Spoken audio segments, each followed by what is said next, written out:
Cannes is a place known mainly of its film festival and yearly awards Golden Palms. However, not all know that Cannes comes to life more often than just once a year. One of crucial events for the media world takes place around here, Television Trade Fair, which is set in the same venue as famous Cannes Festival. MIPTV is a meeting place for thousands of TV producers, distributors, sellers and buyers from over 100 countries from all over the world. It's them who decide what we will see on our TV screens. Main selling formats are TV series, shows, documentaries or any other television format.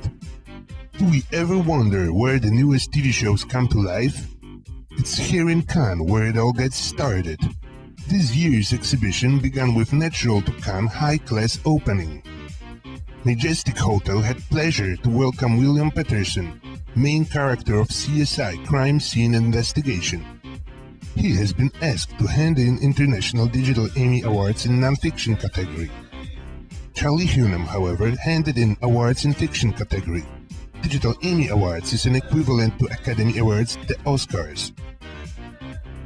Straight after the ceremony, Cannes was celebrating and partying till early morning hours. Now let's take a look what we can expect from TV professionals this year.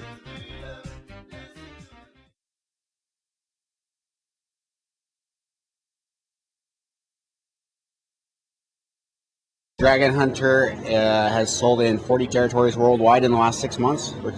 Okay, and it uses a lot of CGI technology to create the dragon, and it's been working in many Eastern Europe countries. It's been working in Asia. It's been working in North America and South America, and these are the kind of films that our company is going to be bringing to the international marketplace. Yeah, Manson is one of our new shows. It's a one-off special drama documentary. He could get them to murder whomever he asked them to murder. We were like his children. We were his children. The new angle to this story that hasn't been told before, which makes this show special, is that one of the main contributors to the show is Linda Kasabian. Linda Kasabian was the getaway driver, on the night of the Tate killings, Tate murders. So, this is something that's not been done before. We've got her cooperation. She tells her story for the first time. It really makes this a sensational show. Apart from action series, telenovelas is another quick-selling product. Some people love them, some hate them, but what's important, they are integrated part of television world. The telenovelas have evolved through time. And we've been producing these for the last, as I said, 55 years, distributing them all over the world for the past 30. In our latest telenovela, we see the story of a rich boy falling in love with a poor girl, but there's something in her past that can't bring them together. So it's part of a classic telenovela, but told in a modern way, in a modern city. I think people look for hope in watching a telenovela. There are stories of impossible love and great hardships. And I think during this time of world crisis that we're living in, I think telenovelas are very significant because people are looking for that, for the fantasy, the hope.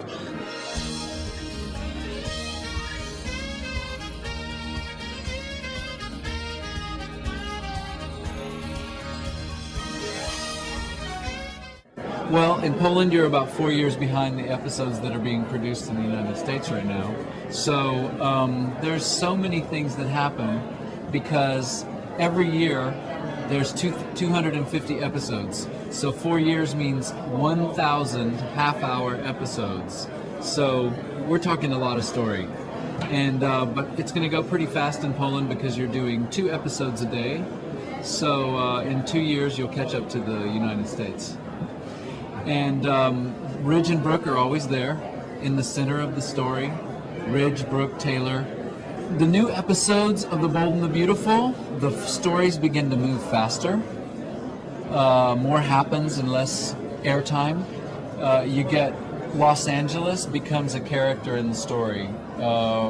Right now for you, it's only people talking to each other in dark rooms inside Los Angeles. But we're going to open it up to the city.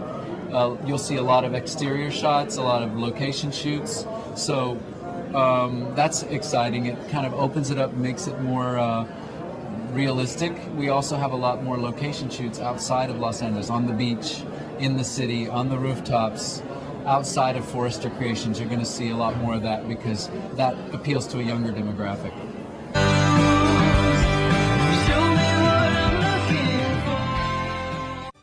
What we watch on TV is decided not only by producers but also audience. It's obvious that MIPTV wouldn't be complete without children productions.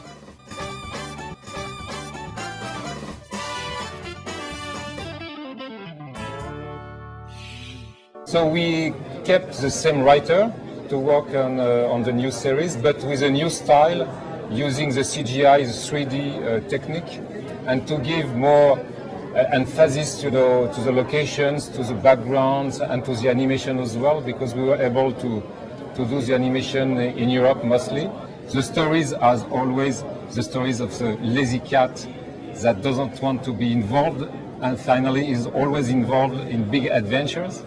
But it's always cartoons, it's always comedy, and you have the same characters like in the series, but with a new and modern aspect.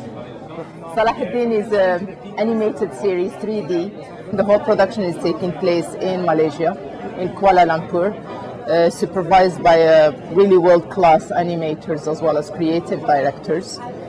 It is targeting an age group that is, I'd say, the teens of 14, 13, the ones that are rather punchy and they like the adventure fun part.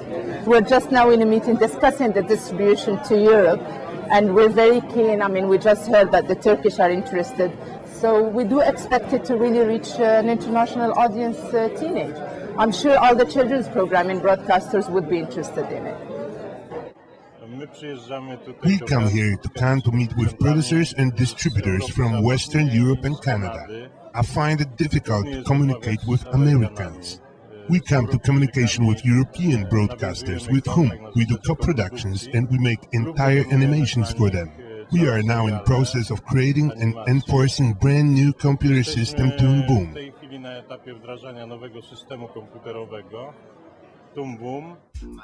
Today, children animation is going so much further than just using pencil and piece of paper. Let's take a closer look on how does new technologies work when thinking of animations. Just move it in the actual 3D plane. You can do that, you can take the floor, you can take the ceiling, and I'm just going to create very quickly a room out of 2D objects or 2D sheets of drawings. Okay, and here you go. Now the room is very quickly built like that, and now I'm going to also create a camera which allows you to be in 3D as well. So very quickly I'm just going to make this camera a 3D camera like so, and take this camera on this side. And if you look what's happening in this view over here, I'm going to modify the camera and turn it around and make it look like a real 3D object.